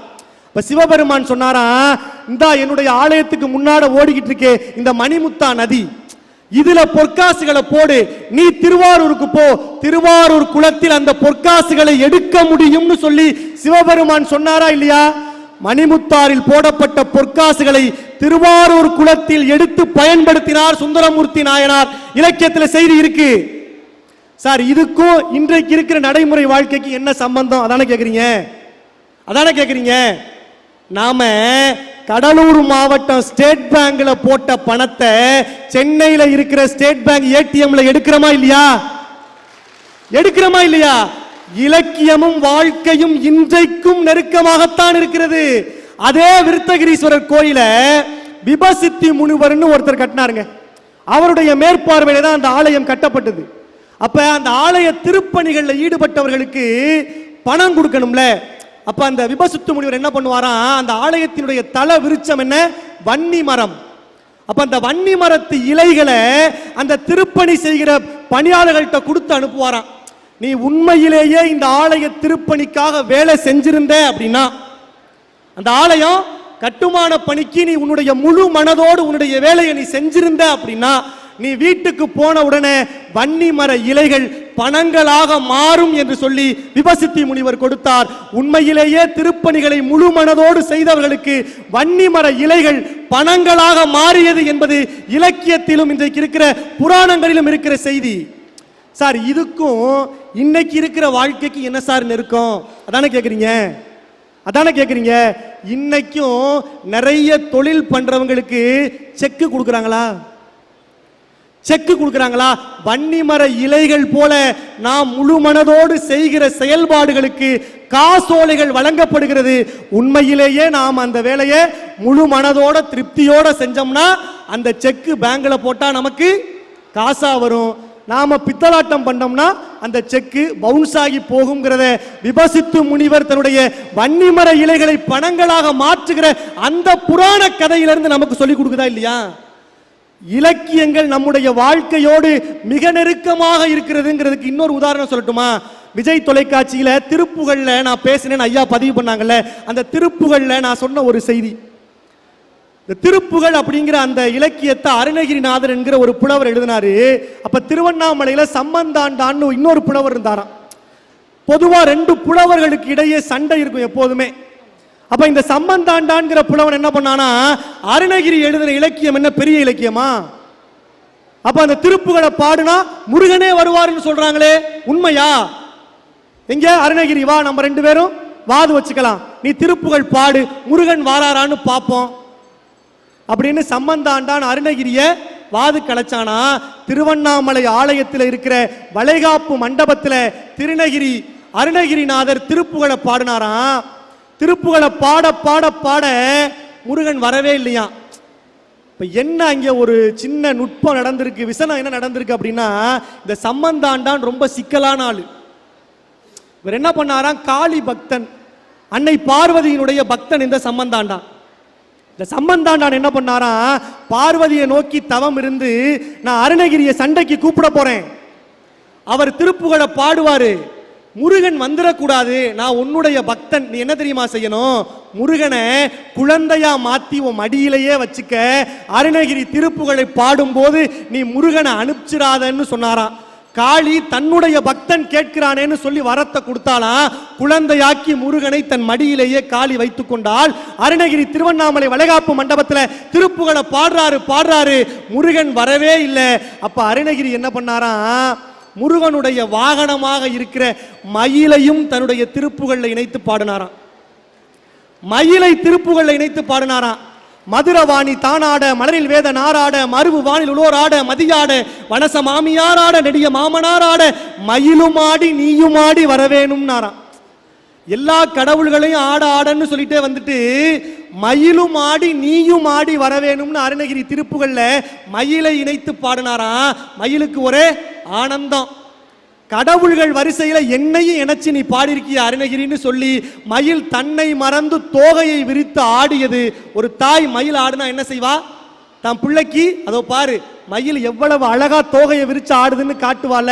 பார்வதி தேவியும் ஒரு தாய் தானே, அவ என்ன பண்ணாலாம், தன் மடியில் இருந்த குழந்தை முருகனை அங்க பாரு மயில் எவ்வளவு அழகா ஆடுதுன்னு தூங்கி கொண்டிருந்த முருகனை எழுப்பி மயிலை காட்டினாலாம். அருணகிரி பாடிய பாடலின் சத்தம் கேட்ட அந்த குழந்தை வடிவத்தில் இருந்த முருகன் மயில் மீது ஏறி திருவண்ணாமலையின் வளைகாப்பு மண்டபத்தின் 16வது தூணை பிளந்து தன் கன்னி தமிழ் முகத்தை அருணகிரிக்கு காட்டினார் என்றால் நீங்க நம்ப மாட்டீங்க. இன்னைக்கும் திருவண்ணாமலையினுடைய வளைகாப்பு மண்டபத்தில் ஒரு தூணில் இருந்து புறப்பட்ட முருகன் சந்நிதியே இருக்கிறது. இலக்கியங்கள் வாழ்க்கையோடு இன்றைக்கும் நெருக்கமாக இருக்கிறது என்பதற்கு இதைவிட ஒரு பெரிய உதாரணம் தேவையா? சேலத்துக்கு பக்கத்துல தாரமங்கலம்ங்கிற ஒரு ஊர் இருக்கு. அந்த ஊர்ல இருக்கக்கூடிய ஒரு ஆலயத்துல நம்ம ராமாயணத்திலிருந்து வழக்காடு மன்றம்னு நம்ம ஒன்று வைக்கிறோம்னு வைங்களேன். என்ன தலைப்பு கொடுப்பாங்க, ராமன் வாலிய வதம் பண்ணது சரியா தப்பா, அது அறமா இல்லையாங்கிற தலைப்பு தான் இன்றைக்கு வரைக்கும் வழக்காடு மன்றங்களுடைய தலைப்பா இருக்குல்ல. இந்த இலக்கியம் நம்முடைய வாழ்க்கையோடு இன்றைக்கும் நெருக்கமாக இருக்குதுங்கிறதுக்கு அந்த தாரமங்கலம் கோயில்ல ஒரு சிற்பம் இருக்குங்க. 2 தூண்ல இந்த வாலி வதை படலத்தை சிற்பமாக செதுக்கி இருக்கிறார்கள். ஒரு தூண்ல ராமன் வாலியை நோக்கி அம்பை எய்துகிற அந்த காட்சி, இன்னொரு தூண்ல வாலி கீழே விழுந்து உயிரை விடுகிற அந்த காட்சி. அங்க கம்பராமாயணத்துல என்ன வரும், ராமன் மறைந்திருந்து வாலியை தாக்குவான். வாலிக்கு ராமன் தெரிய மாட்டான், ஆனா ராமனுக்கு வாலி தெரியுமாங்கிற அந்த இலக்கியத்தை நாம படிச்சிருக்கோம்ல. அந்த இலக்கியத்தை நம் வாழ்க்கையோடு நாம் தினம் தினம் பொருந்தி போகிற ஆலயத்தினுடைய தூண்கள்ல பொருத்துகிற போது என்ன தெரியுமா பண்ணா சிற்பி, ராமன் படம் பொறித்திருக்கிற அந்த தூணில் இருந்து நாம் பார்க்கிற போது வாலியினுடைய உருவம் நமக்கு தெரிகிறது. ஆனால் வாலி இறந்து கிடக்கிற அந்த காட்சி சித்தரிக்கப்பட்டிருக்கிற அந்த தூணில் இருந்து பார்க்கிற போது ராமனுடைய முகம் தெரியாத மாதிரி அந்த சிற்பம் வடிவமைக்கப்பட்டிருக்கிறது என்று சொன்னால், இலக்கியங்கள் நம் வாழ்க்கையோடு பின்னி பிணைந்திருக்கிறது. இலக்கியமும் வாழ்க்கையும் நெருக்கமாகத்தான் இருக்கிறது. இலக்கியங்கள் தான் இன்றைக்கும் நம்முடைய வாழ்க்கை ஒழுக்கமாக இருப்பதற்கு காரணமாக அமைந்திருக்கிறது என்று சொல்லி நல்ல வாய்ப்பிற்கு நன்றி கூறி விடைபெறுகிறேன். நன்றி, வணக்கம். தம்பி நிறைய செய்தி சொன்னார். ஒரு குறிப்புக்காக சொல்கிறேன். ஒரு கோயிலுக்கு போனால் நேராக உள்ளே போனோம், சாமி கும்பிட்டோம், நம்ம தேங்காய் மாறாமல் அதை கரெக்டாக வாங்கிக்கிட்டு வந்துட்டோம். இது வழிபாடு இல்லைங்க. ஒரு கோயிலில் சிற்பி சிலை செஞ்சுருப்பாங்க. கிருஷ்ணாபுரம்னு திருநெல்வேலிக்கு பக்கத்தில் ஒரு பெருமாள் கோயில் இருக்குது. அதில் ஒரு உருவம் செய்திருக்கிறான் சிற்பி. இந்த கால் ஆடு சதை இருக்கு இல்லையா, இந்த இடம், அதில் ஒரு வெயிட்டை தூக்கிக்கிட்டு இருக்கும்போது எப்படி அது புடைச்சி ஒரு நரம்பு தெரியுமோ, அந்த நரம்பு தெரியும்படியாக கல்லில் செதுக்கியிருக்கா. அந்த சிற்பியை நம்ம மதிக்கணும். ஒரு சிற்பத்தை கல்லில் ஒருத்தன் குடைஞ்சு ஒரு சிற்பத்தை கொண்டு வரான், 2 சிலை, அதாவது ஒரு பெண்ணை அப்படி தோளில் தூக்கி இருப்பான். அப்போ அந்த வெயிட்டு பாடி அது இல்லை வெறும்னு நிற்பான். அப்போ அவனுடைய பாடி ஸ்ட்ரக்சர் இதெல்லாம் எப்படி அவர்கள் கவனித்தார்கள்? ஓவியத்தில் வரையலாம், ஆனால் கல்லில் கலை வடித்திருக்கிற சிற்பிகளை நாம் கையெடுத்து கும்பிட வேண்டும். இதெல்லாம் ரசிக்கணும் அப்படிங்கிறதுக்காக தம்பி சொன்னார். அந்த திருப்புகழ் சொன்னார் பார்த்தீங்களா, மயிலு மாடி நீயு மாடி வர வேணும்னு. அருணகிரிநாதர் ஒலியில் ரொம்ப ஆற்றல் உடையவர். அவர் என்ன பண்ணுறாரு, அம்பிகையினுடைய இடுப்பில் முருகனை பிடிச்சிருக்கிறதுக்காக அம்பிகையை குறித்து ஒன்று பாடுறார். அதுக்கு பேர் தேவேந்திர சங்க வகுப்புன்னு பேர். தரணியில் அரணிய முர நிரணியனுடன் தரைநக நுதிக்கொடு சா டொங்கு டெங்கிரி ஓடேந்து பயங்கரி, அப்படியே கடகட கட கடன்னு அந்த பாட்டு. அம்பாளை பாடின உடனே தன்னை பாடுறானேங்கிற மகிழ்ச்சியில் கையை விட்டா முருகன் இறங்கி ஓடி வந்தான்னு அந்த வரலாற்றில் இருக்கு. இதை எதுக்கு சொல்கிறேன், அந்த ஒலி இருக்கு பாருங்க, அவ்வளவு அழகானது திருப்புகழ். திருப்புகழ் படிக்கிற போது அந்த ஒலி மாறாமல் இலக்கியத்தை படிக்கணும். நமக்கு பிடிக்குது பிடிக்கலைங்கிறது இல்லை. ஒரு நூலாசிரியன் என்ன உணர்வில் எழுதினானோ அந்த மரியாதை கொடுத்து ஒவ்வொரு இலக்கியத்தையும் படிப்பது ரொம்ப முக்கியம். இது கவிதையை பற்றி நாம் தெரிந்து கொள்ள வேண்டிய ஒரு அருமையான செய்தி. தம்பி நல்லா பேசினார், நிறைய செய்திகள்லாம் எடுத்து சொன்னார். அவருக்கு நல்ல எதிர்காலம் உண்டாகட்டும் அப்படின்னு மனப்பூர்வமாக வாழ்த்தி, இப்போ அடுத்தாப்பில் வர்றவங்க மருத்துவர் சங்கீதா அவர்கள். அவங்க ஆங்கில மருத்துவம் படித்தவர்கள், அதையே ஒரு பணியாக செய்கிறவர்கள். ஒரு ஆச்சரியம் பாருங்கள், ஒரு பெரிய மருத்துவமனையில் இருந்தவங்க அந்த போட்டியில் கலந்துக்கிறதுக்கு அங்கேருந்து விடுமுறை போட்டு வர்றது கஷ்டம் அப்படிங்கிறதுக்காக அந்த பெரிய பணியை விட்டுட்டு அப்புறம் துணிந்து அந்த பேச்சு ஈடுபட்டுட்டு மறுபடியும் வேறு ஒரு மருத்துவமனையில் போய் சேர்ந்தார்கள். எதுக்கு சொல்ல வரேன், மருத்துவம் தொழிலாக இருந்தாலும் மகத்துவம் தமிழில் இருக்கிறது என்பதை கண்டுபிடித்த ஒரு அருமை அந்த சகோதரிக்கு உண்டு. அது மாதிரி பல துறையில் இருக்கிறவர்கள் இலக்கியத்துக்கு வரணும். மருத்துவர்கள், வணிகர்கள், இதான் சங்க இலக்கியத்தினுடைய மரபு. அந்த மரபில் பல துறையில் இருக்கிற அவர்கள் வருவது, அவங்கள அந்த குடும்பமே அவரை நல்ல இலக்கியவாதியாக வரணும் அப்படிங்கிறதுல ஒரு ஆர்வம். கர்ணனை பற்றி ஒரு பேச்சு பேசினாங்க. அவ்வளோ நீங்கள் யூடியூப்பில் போய் தேடி பாருங்கள், கர்ணனை பற்றி அவங்களுடைய பேச்சு கேட்டவர்களுக்கு அப்படியே கண்களில் ரத்த கண்ணீர் வரும். அதே மாதிரி ஒவ்வொரு பேச்சுமே அவருடைய பேச்சு யூடியூப்பில் பதிவாகி இருக்குது. யூடியூப்பால் நிறைய கெட்டதும் உண்டு, நல்லதும் உண்டு. அதில் கெட்டதெல்லாம் எனக்கு நடக்குது, நல்லதெல்லாம் அவங்களுக்கு நடக்குது, நடந்துட்டு போட்டு. ரொம்ப அருமையாக பேசக்கூடிய அருமை மகள் சங்கீதா அவர்களை இப்போது இலக்கியங்கள் வாழ்க்கையுடன் நெருக்கமாக இல்லை அப்படிங்கிற அந்த குற்றச்சாட்டை எடுத்து வைக்கிற மாதிரி இல்லையா, வாங்க.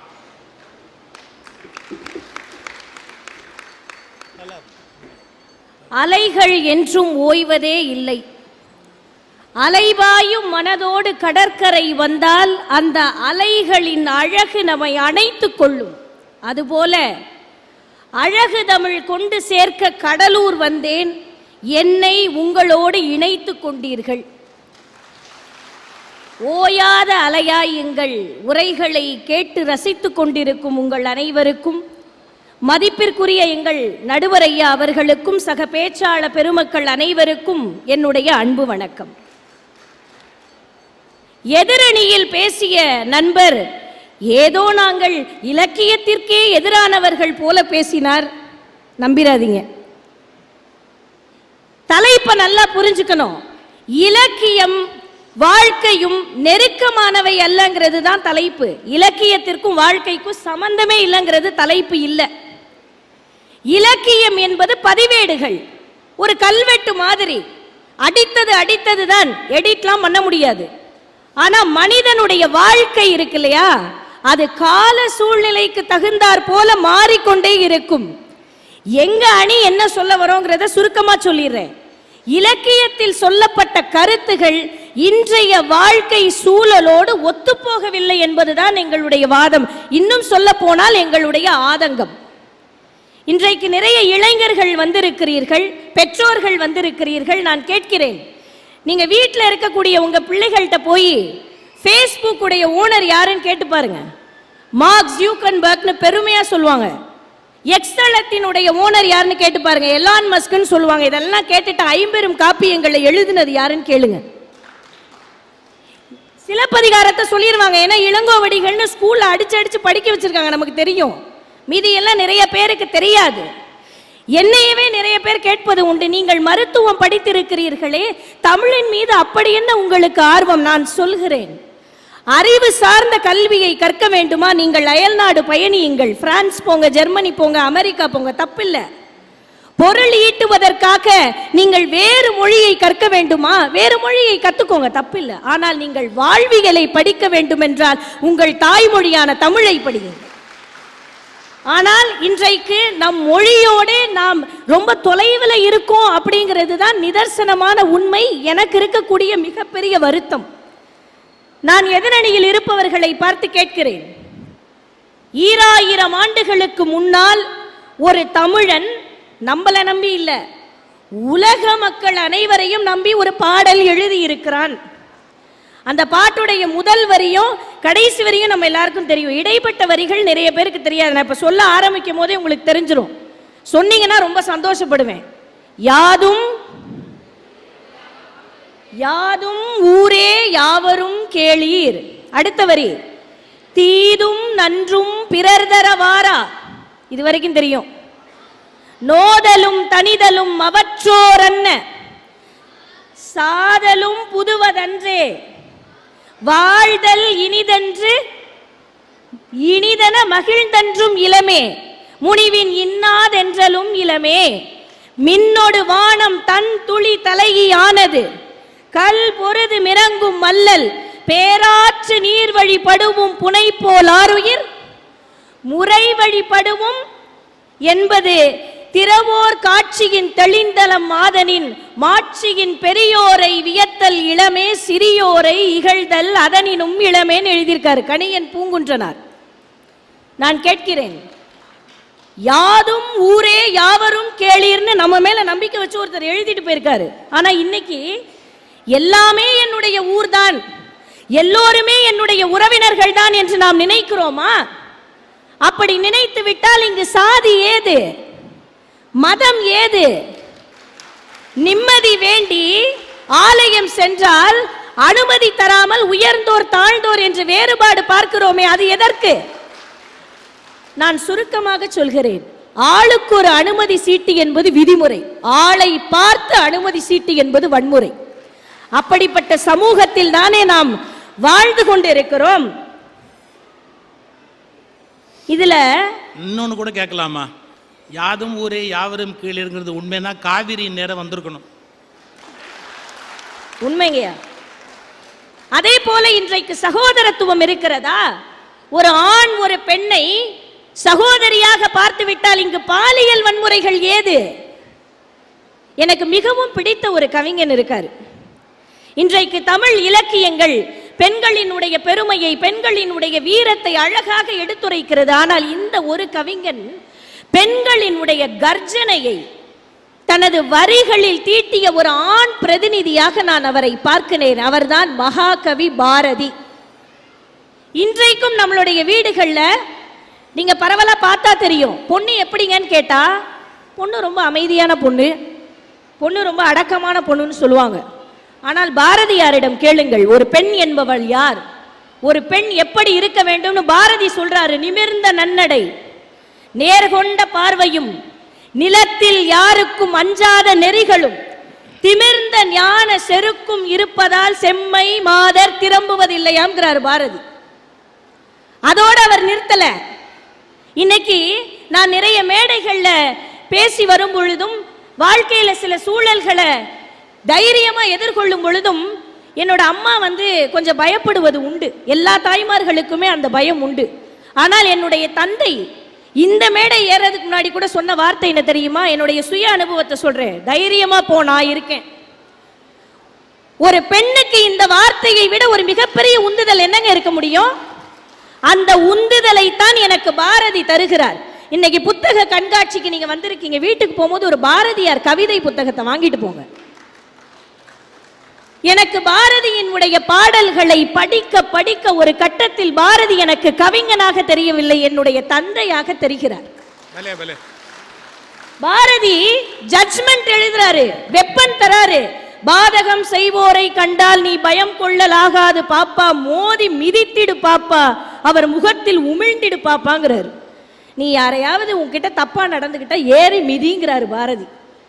ஆனா இன்னைக்கு சட்டங்களும் திட்டங்களும் நிறைந்திருக்கிற நம்முடைய நாட்டில் அடிப்படையாக ஒரு பாலியல் வன்முறைக்கு ஏற்ற தகுந்த தண்டனை இருக்கிறதா? ஒரு சட்டம் இன்றைக்கு நிறைவேற்றப்பட்டிருக்கிறதா? இல்லையே.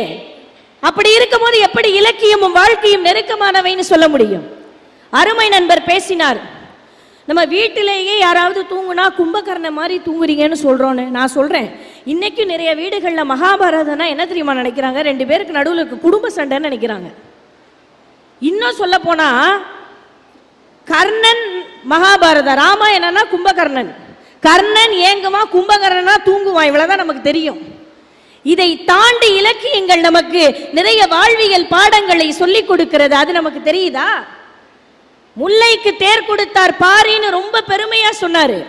சமீப நாட்களுக்கு முன்னால் மத்திய பிரதேசம்ன்ற ஒரு மாநிலத்தில் உஜ்ஜைன் என்கிற நகரத்தில் ஒரு 12 வயது சிறுமி பாலியல் வன்முறைக்கு ஆளாக்கப்பட்டு வீடு வீடாக கதவை தட்டி உதவி கேட்கிறாள். அன்றைக்கு வெறும் முல்லைக்கு தேர் கொடுத்த பாரியை பற்றி பேசுகிறோம். இன்றைக்கு ஒரு 12 வயது பிள்ளைக்கு ஆடை கொடுக்க முடியாத நிலைமையில நம்ம இருக்கோம். துகிலுரியும் போது திரௌபதிக்கு கண்ணன் ஆடை கொடுத்தாருன்னு சொல்றோம். ஆனா இன்னைக்கு சக மனுஷனால கூட ஒரு குழந்தையுடைய இந்த நிலைமையை பார்த்து ஆடையை கொடுக்க மனசு வரல. இந்த மகாபாரதம்ன்ற காப்பியத்துல நான் வியந்து பார்க்கிற ஒரு கதாபாத்திரம் இருக்கு. ஏன்னா அந்த கதாபாத்திரத்தினுடைய பின்புலம் அந்த மாதிரி. அவருடைய தாய்மாமன் கிருஷ்ணன், தந்தை அர்ஜுனன், தாத்தா இந்திரன், இவ்வளவு பெரிய பின்புலம் இருந்தும் யாருடைய உதவியுமே எதிர்பார்க்காம போர்க்களத்தில் தனியாளாக அத்துணை வீரர்களையும் எதிர்கொள்கிறான் ஒரு சிறுவன். அவன்தான் அபிமன்யு. இந்த கணியன் பூங்குன்றராரியுடைய 4வது வரி எனக்கு ரொம்ப பிடிக்கும். சாதலும் புதுவதன்றே. இதுல என்ன புதுசு இருக்கு? இறப்பு எல்லாருக்கும் வரப்போறது தானே, பிறப்பு முதலே நிழலாக தொடர்வது தானே. ஆனால் எதற்கு அந்த இறப்பை கண்டு பயப்பட வேண்டும்? இன்றைய இளைய தலைமுறைகளுக்கு நான் சொல்கிறேன், அபிமன்யு கற்றுக் கொடுக்கிற மிகப்பெரிய பாடம் என்ன தெரியுமா? வில்லிபுத்தூரார் எழுதுறாரு, நாம் அந்த பாட்டை படிச்சோம்னா நம்முடைய மனம் பதைபதைக்கும். மகாபாரத்ல எத்தனையோ வீரர்களை வியூகம் அமைச்சு ரொம்ப எளிமையா ஒரே ஆயுதத்துல வீழ்த்தினாங்க. ஆனா அபிமன்யுவை சீக்கிரம் வீழ்த்த முடியல.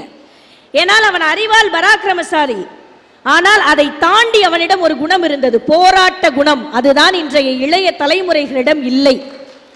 என்ன பாட்டு தெரியுமா?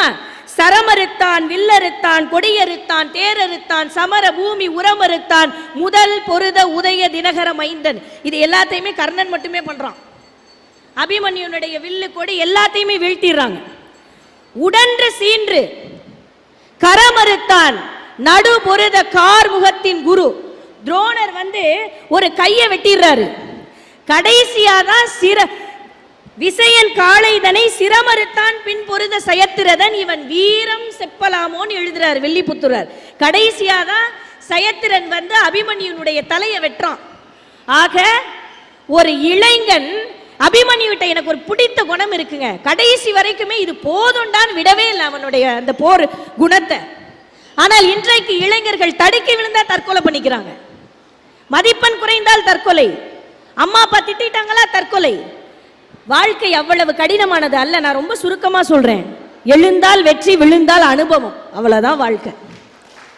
எழுந்து நின்று போராடுங்கள். இலக்கியங்கள் நமக்கு அதைத்தான் சொல்லி தருகிறது. ஆனால் நாம் இலக்கியத்தை படிப்பதற்கே இன்று தயங்குகிறோம்.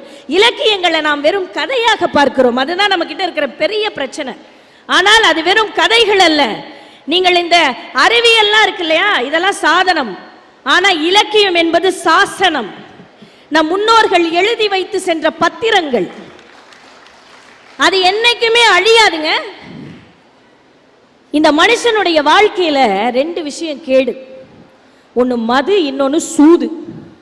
இந்த 2 பத்தியுமே இலக்கியங்கள்ல ரொம்ப பரவலா பேசப்பட்டிருக்கு. ஒரு கவிஞர் இருக்காரு, இந்த வாழ்ந்து மறைந்த கவிஞர்கள்ல மறைந்தும் வாழ்கிற கவிஞர்களில் அவரும் ஒருவர். நம்ம மக்கள்கிட்ட ஒரு பிரச்சனை இருக்கு, ரோட்ல நடந்து போயிட்டு இருக்கோம், அங்க ஒரு பள்ளம் இருக்கு, பார்த்து போனா யாருமே கேட்க மாட்டான். ஆனா நேத்து நான் அந்த பள்ளத்துல நேத்து தான் நான் விழுந்தேன், பார்த்து போனா கேட்பாங்க. அப்படி தன்னுடைய வாழ்க்கை அனுபவங்களை வரிகளில் தீட்டி மக்களின் மனதை எளிமையாக கவர்ந்த ஒரு கவிஞன் தான் கவிஞன் கண்ணதாசன். இந்த கண்ணதாசனுடைய வரிகளை எடுத்து பார்த்தால் தெரியும், அப்படியே சந்தம் நடனமாடும். அவர் எழுதிய கவிதைகளில் எனக்கு மிகவும் பிடித்தது இந்த உழவன் ஒரு கவிதை எழுதியிருப்பாருங்க. கரிசல் காட்டு கழனியில் சில கால்கள் உழுத உழவு, சில கைகள் கனிந்த கனிவு, குடிசை எரிக்கும் விளக்கின் ஒளியில் இலைகள் 2 வரவு, அதில் இயற்கை கலந்த அழகுன்னு எழுதியிருப்பார். ஆனா வாடிய பயிரை கண்ட போதெல்லாம் வாடினேன்னு சொன்ன வள்ளலார் வாழ்ந்த இந்த மண்ணில இன்னைக்கு உழவினுடைய நிலைமை என்ன நான் சொல்றேன். காய்ந்து போன விறகுகளோ கண்ணீர் மழையில் நனைகிறது, கடப்பாரை கொண்டு வெட்டி கட்டிடம் தானே எழுகிறது. இந்த கண்ணதாசன் மதுவை பத்தி ஒன்னு அருமையா சொல்றாரு. அனுபவசாலியால மட்டும்தான் அப்படி எழுதவே முடியும். அது ரொம்ப எளிமையான பாடல். என்ன பாடல் தெரியுமா? தேவையில்லாததை பழகிவிட்டு பின்பு தினம் தினம் 1000 கவலைப்பட்டு 1000 டாக்டரை பார்த்துவிட்டு நீ அலறுவதேனோ அவதிப்பட்டு மதுவை தொடாவிடில் சபை மதிக்கும், அந்த மதிப்பினில் புது புது தொழில் கிடைக்கும், அதிகம் உழைத்திட உடல் இருக்கும், உன்னை அனைவரும் வணங்கிடும் நிலை பிறக்கும்ங்கிறார். ஆனா இன்னைக்கு மது அருந்தாதவர்கள் யாரையாவது ஒரு ஆளை கை காட்டுங்க பார்ப்போம். சராசரியா இந்தியால மட்டுமே வாகனத்தில் ரொம்ப சந்தோஷம், ஆனா இருக்காங்கன்றதுதான் நிதர்சனம். இன்னைக்கு இந்தியாவில் வாகனங்களில் மது அருந்தி செல்வோர் இறப்போரனுடைய எண்ணிக்கை மட்டும் சராசரியா சொல்றேன் 5000 6000 பேர் இந்த மதுவால் இறந்து போகிறார்கள். ஒரு மருத்துவராக சொல்கிறேன், மதுவால் மதிகெட்டு வருபவர்களை வெளியே கொண்டு வருவது என்பது அவ்வளவு சுலபமானது அல்ல. அதற்கு இணையானதுதான் இந்த சூதும். சூது என்றாலே நம்முடைய நினைவிற்கு வருவது மகாபாரதம் தான்.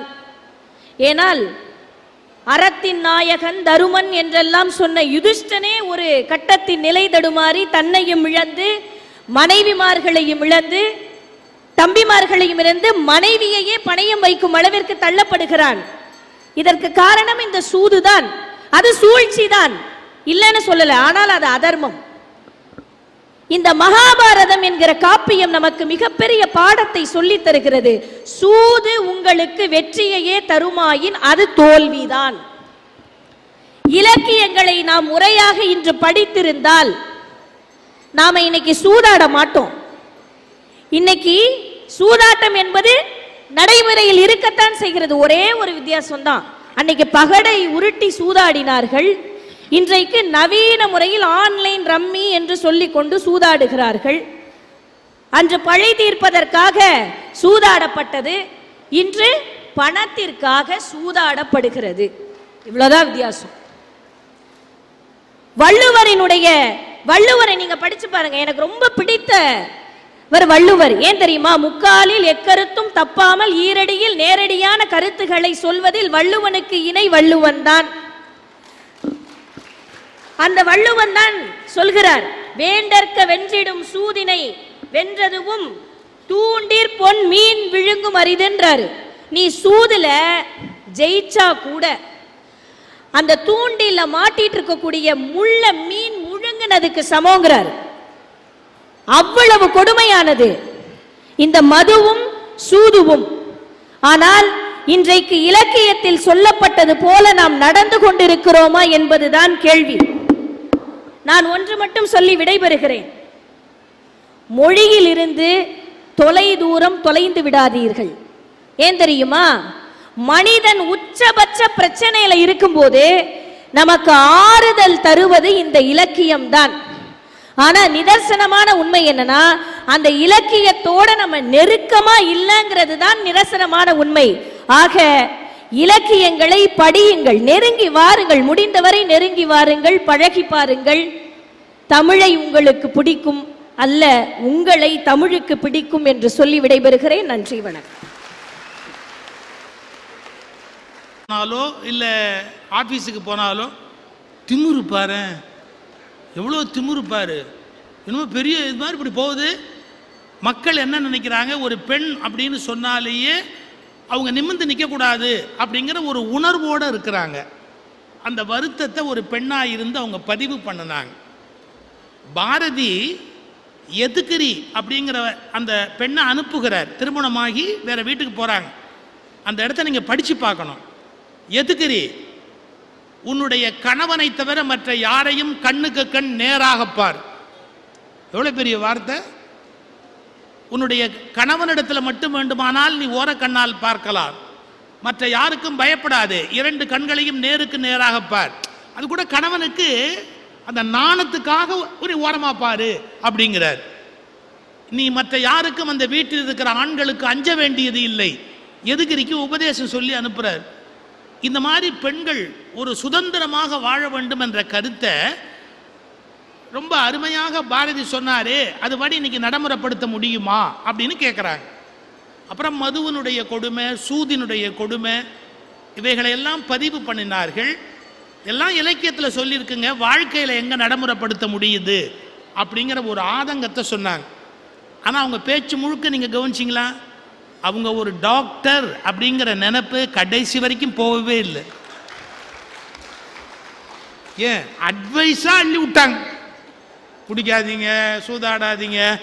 கரெக்டு, ஒரு டாக்டர் எப்படி இருக்கணுமோ அப்படித்தான்.